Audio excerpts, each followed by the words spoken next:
ថាមែនទីបំផុតក្មេងទំនើងត្រូវបានឃាត់ខ្លួនបានខ្លះៗហើយបងប្អូនទាំងអស់គ្នាបច្ចុប្បន្ននេះគឺឃាត់ខ្លួនក្មេងទំនើងបានសរុប9នាក់ហើយតើឪពុកម្ដាយយកមកទៅទុកឯណាបើកូនធ្វើប្រព្រឹត្តទង្វើបែបនេះក្មេងទំនើងដែលធ្វើសកម្មភាពវាយនិងគប់រថយន្តមួយគ្រឿងម៉ាក Avatar 07 ស៊េរីឆ្នាំ2025ពណ៌ខ្មៅបណ្ដាលឲ្យរងការខូចខាតសមត្ថកិច្ចឃាត់ខ្លួនសរុបបាន9នាក់ហើយដោយអនុវត្តតាមបទបញ្ជាផ្ទាល់ពីឯកឧត្តមសេនីយ៍ឯកជួននរិនអគ្គស្នងការរងនិងជាស្នងការនគរបាលរាជធានីភ្នំពេញនៅថ្ងៃទី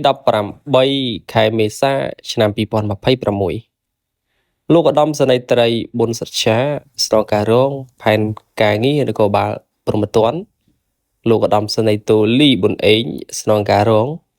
ទទួលដឹកនាំការិយាល័យនគរបាលព្រហ្មទណ្ឌកម្រិតស្រាលនិងលោកវរៈសេនីយ៍ឯកមុំសាវននាយិការិយាល័យនគរបាលព្រហ្មទណ្ឌកម្រិតស្រាល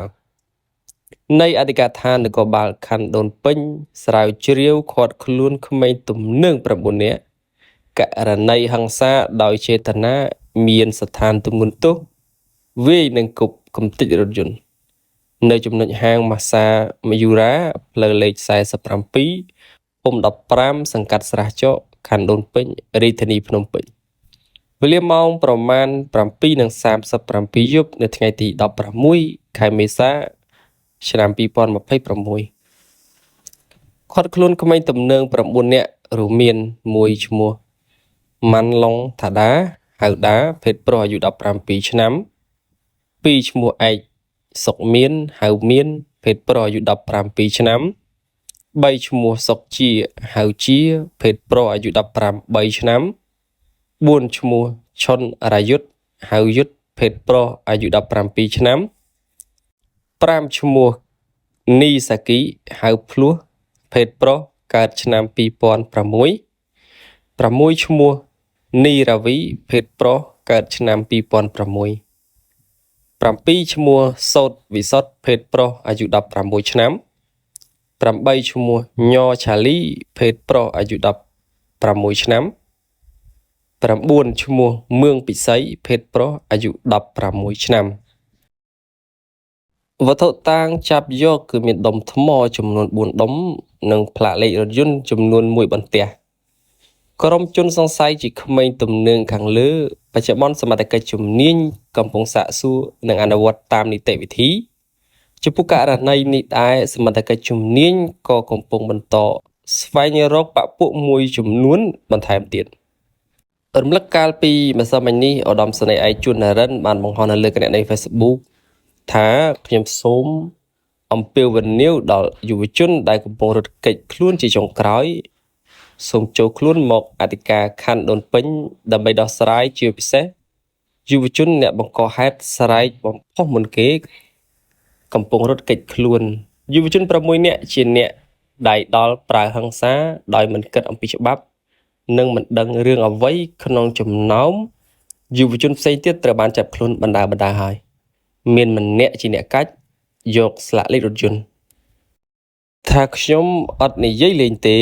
ខ្ញុំសូមជម្រាបជូនដល់ក្រុមយុវជនមួយចំនួនតូចដែលដើរខុសផ្លូវខុសដែលសង្គមនិងមហាជនស្អប់ខ្ពើមកែខ្លួនឡើងវិញ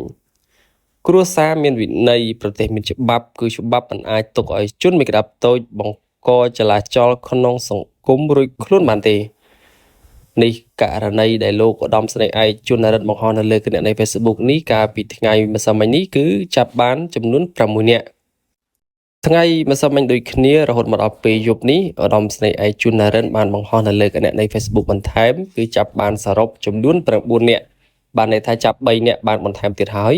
គាត់បានទៅសេនៅលើគណនី Facebook ថាខ្ញុំបាទសូមផ្ដាំទៅយុវជនដែលរួមគ្នាវាយបំផ្លាញរថយន្តនោះខ្ញុំទុករយៈពេលឲ្យចូលសារភាពត្រឹមព្រឹកស្អែកវេលាម៉ោង 7:00 នៅថ្ងៃទី19ខែ4ឆ្នាំ2026គិតមកដល់ម៉ោង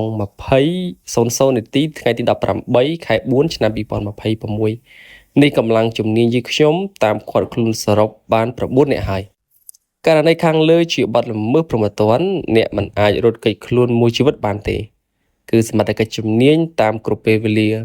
សូមចេញពីខេត្តមកទាំងយប់មកបាទនេះគឺបង្ហោះគណនីបែបនេះគឺលោកចង់មានន័យថាទុកពេលឲ្យត្រឹមតែថ្ងៃនេះម៉ោង 7 ព្រឹកទេបើសិនជាមិនចូលខ្លួនមកសារភាពគឺនឹងចាត់ការតាមនីតិវិធីច្បាប់ហើយអញ្ចឹងគាត់បានបញ្ជាក់ថាអ្នកដែលចេញពីខេត្តសូមមកទាំងយប់មកឥឡូវនេះគឺម៉ោង